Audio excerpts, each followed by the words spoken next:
Здравствуйте, у микрофона Дарья Кучеренко. Это очередной выпуск программы «Конфигурация власти», программы о республиканской политике, людях, которые ее олицетворяли, и о событиях с ними связанных. Ведем мы эту программу вместе с политологом Дмитрием Михальниченко. В прошлых выпусках мы говорили о Мидхате Шакирове, который стал первым секретарем Башкирского обкома КПСС в конце 60-х годов, а в 1987 году со скандалом был освобожден от занимаемой должности. Место Шакирова занял Равмер Хасанович Хабибулин. Именно о нем наша сегодняшняя программа. Назвали мы ее «Секретарь башкирской перестройки».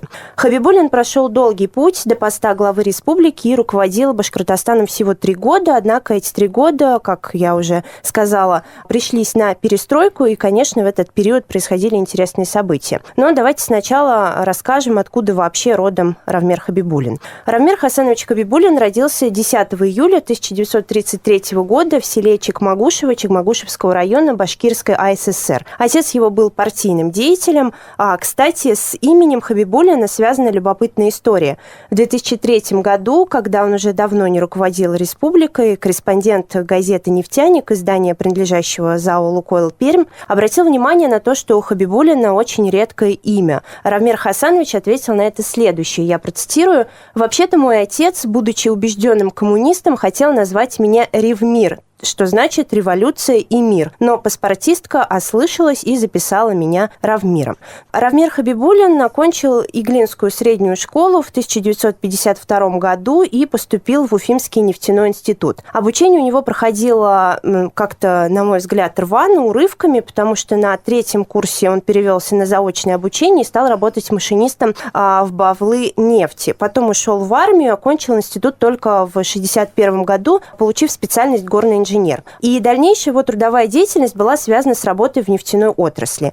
Вот вспоминая биографию предшественника Хабибулина, Мидхата Шакирова, который также работал в нефтяной отрасли, у меня возникают вопросы к вам, Дмитрий. В 60-х и 70-х годах работать в нефтяной сфере было так же престижно, как сейчас? И второй вопрос. Вот люди, которые тогда возглавляли крупные нефтяные и газовые предприятия, влияли ли они на политику в стране? Да, можно ответить на оба вопроса утвердительно. Мы уже об этом тоже говорили в прошлый раз. По сути, вот нефтегазовый сектор, да, и промышленность, так же как вот класс А, так называемая, это металлургия и так далее, это очень влиятельные такие тяжеловесы были. Они, естественно, хорошо взаимодействовали с партией, должны были, обязаны просто это взаимодействие организовать, и считались так называемыми перспективными, ну, не топ-менеджерами, а руководящими кадрами, тогда это говорилось. Хабибулин, по сути, это вот кто?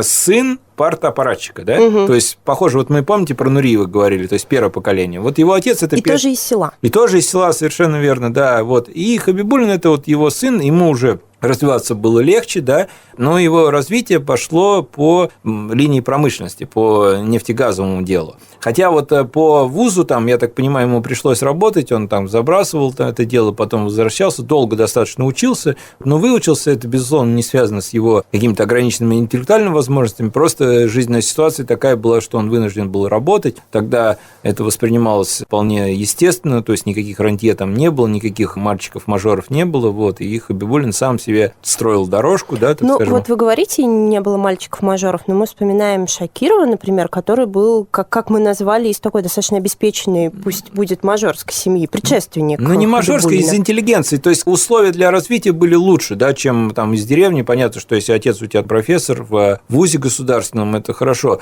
но все-таки вот, ну, такого не было резкого диссонирования, вот. И Хабибулин, вот он шел своим путем, вот, он уехал в Альметьевск, судьба его так занесла, потом работал в Перми, и фактически мы видим ситуацию, когда человек из Башкирии родом, то есть местный, но уже давно уехавший. То, что он работал в разных регионах, там, в Татарстане и в Перми, да, это говорит о том, что он делал достаточно успешную карьеру, его приглашали работать в разные регионы. Конечно. Он вот, смотрите, сначала Татарстан, достаточно успешная карьера, потом в Татнефти, потом в Перми, а потом его же пригласили в Москву. В декабре 1986 года Хабибулин был переведен переведен, как тогда считалось, перевод, на работу в Москву начальником Главного управления проектирования и капитального строительства Министерства нефтяной промышленности. Выше только уже замминистра и министр. То есть он достаточно мощный шаг вперед сделал. Это свидетельство о том, что у него были, безусловно, хорошие компетенции как хозяйственника.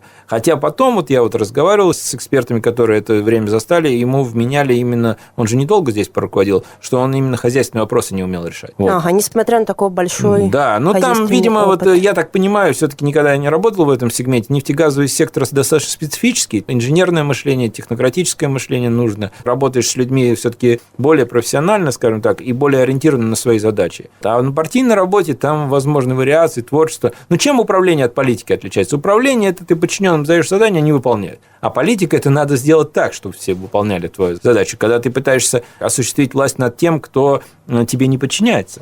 Тем не менее, опять-таки, вспоминая предыдущие выпуски нашей программы, насколько я понимаю, достаточно часто встречались примеры, когда директор завода делал успешную карьеру в партийной деятельности. Это чуть ли не прямая дорожка была.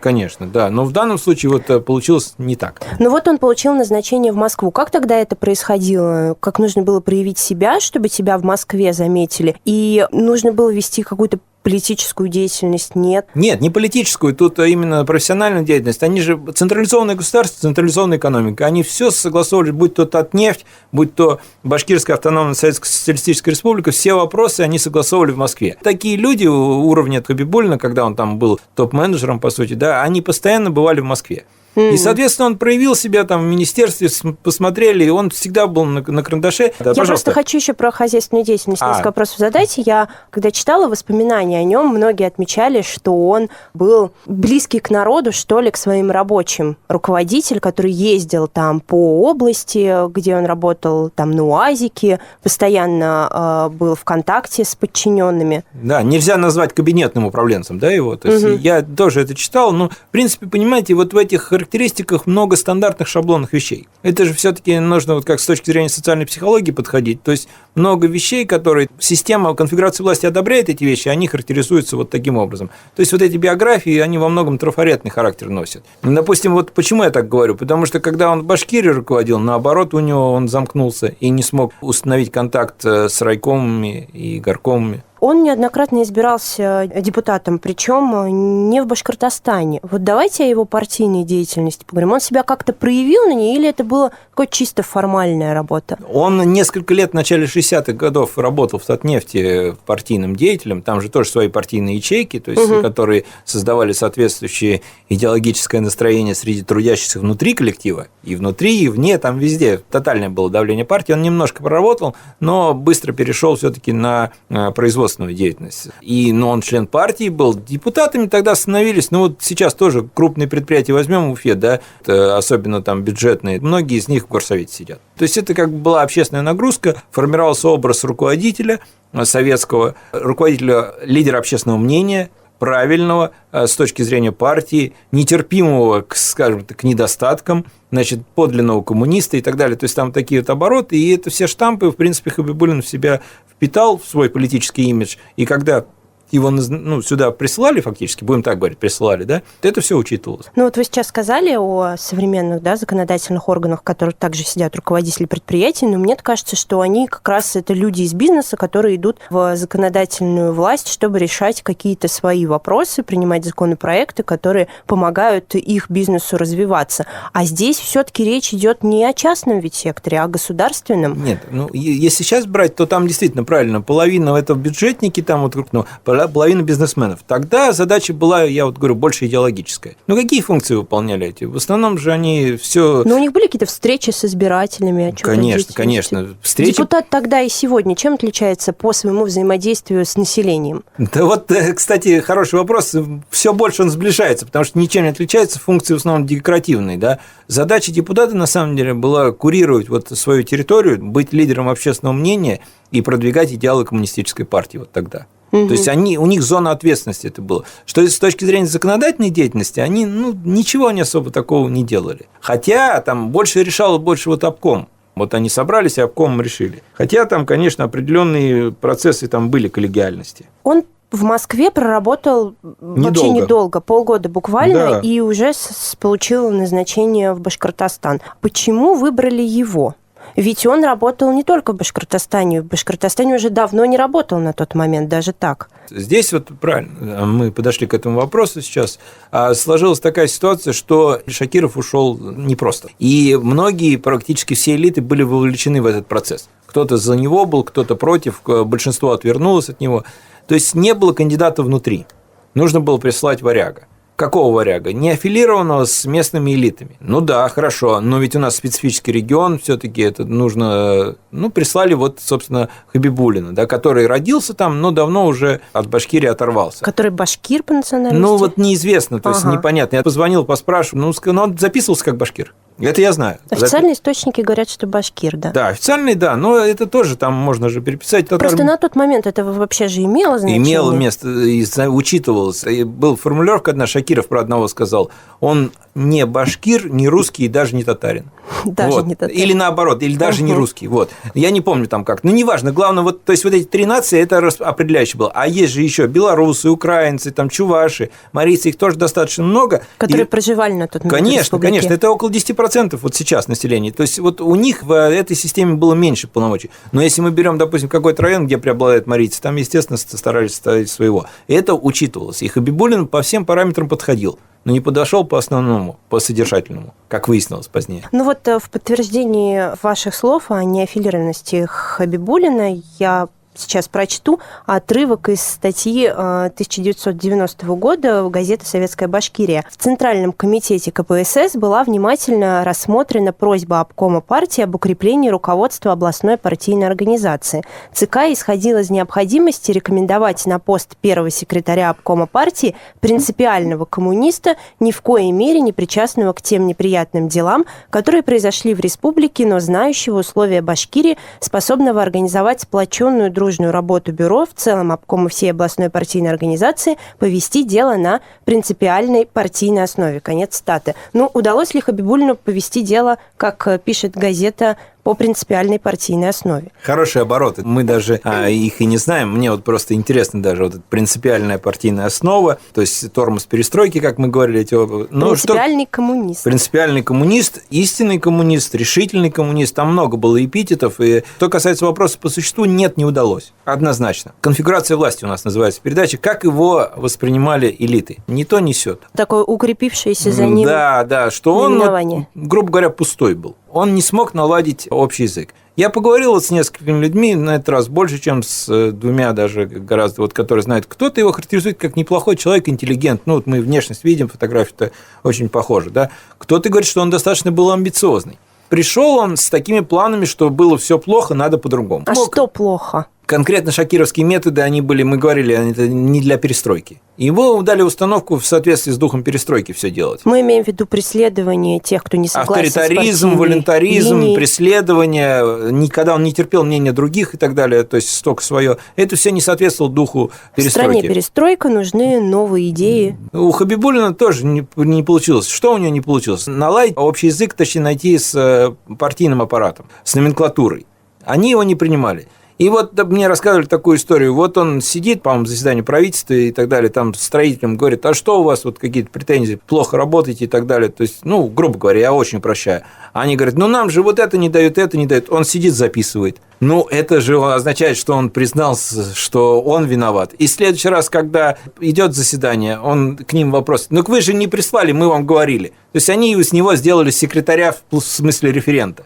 То есть, достаточно серьезные люди. И это уже все. Как в такой ситуации поступил бы Шакиров или тот же, допустим, Нуриев-то? Очень достаточно жестко. Как это подчиненный тебе говорит, что ты мне не предоставил условия для работы? Подождите, тогда получается, что Хабибуллин вполне соответствовал духу перестройки. Он слышал мнение других людей, он его даже конспектировал, даже пытался что-то предпринять. Получается, люди в республике, элиты не были готовы к Да понимаете, новому если подходу. так уж размышлять, то сама идея перестройки, она противоречила принципам построения коммунистической партии и всей страны. Она сама была, скажем так, деконструкцией, по сути, этого режима. И все это нормальные руководители того периода перестройку воспринимали как ширму, как идеологические месседжи. Говорим про гласность, открытость, а продолжаем продолжать своими авторитарными темпами. Либо решаем номенклатурные вопросы.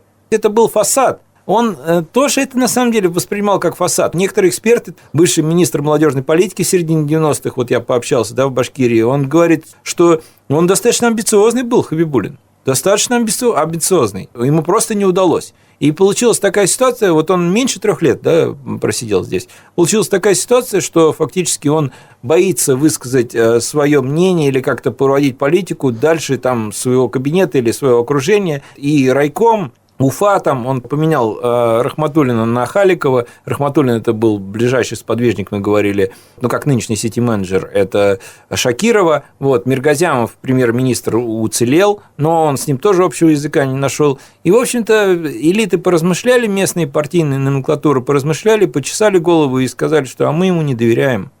И его власть, по сути, на этом завершилась вот в Башкирии.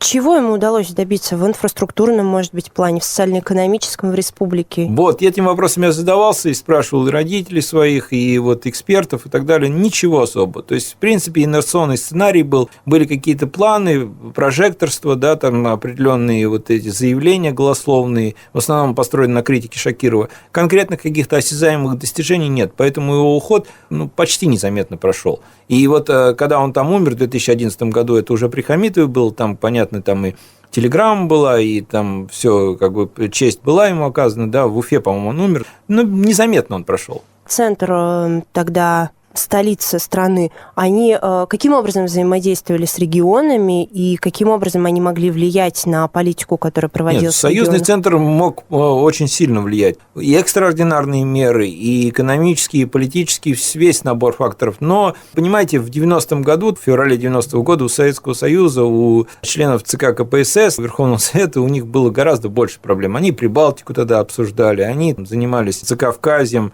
там много было вопросов, в общем-то, не до Башкирии, я думаю, было. То есть они как бы решили проблему тем, что поставили Хабибуллина на место Шакирова, и как бы забыли об этом? Не то, что забыли, но они ему дали какой-то карт-бланш, который он не реализовал. Карт-бланш, 3 года – это же мало, меньше 3 года. Вам как кажется, как политологу, Дмитрий, почему ему не удалось реализовать свои амбиции?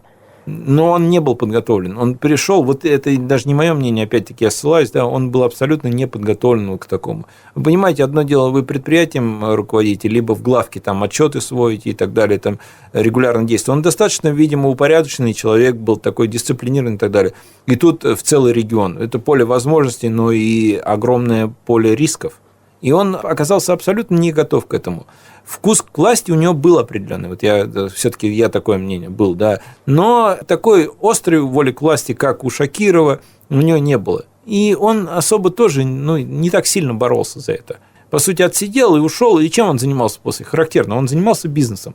У него было свое ООО, строительный бизнес, достаточно успешно, все как у Шакирова, кстати, да, но только Шакиров этим занимался уже в глубокой старости, там, да, и все равно сохраняя, так скажем, свою субъектность социальную.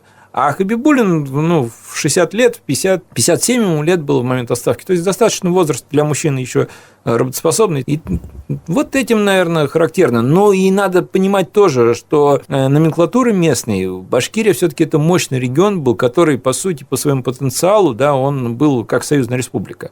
И местная номенклатура, причем там не по национальному признаку, а именно там и татарские, и башкирские, и русских много было, все, она была очень не подарок в тот период, очень не подарок. Я когда изучала документы и статьи из газет того времени, наткнулась на то, что Хабибуллин ставил вопрос об изменении статуса республики. Что это означало и почему вдруг он заговорил об этом? Да это не вдруг, это не он заговорил, это веяния, которые исходили из общества. Потому что вот если мы берем 89-й год, по потенциалу промышленного развития Башкирия уступала только Казахстану, Белоруссии, Украине и Узбекистану.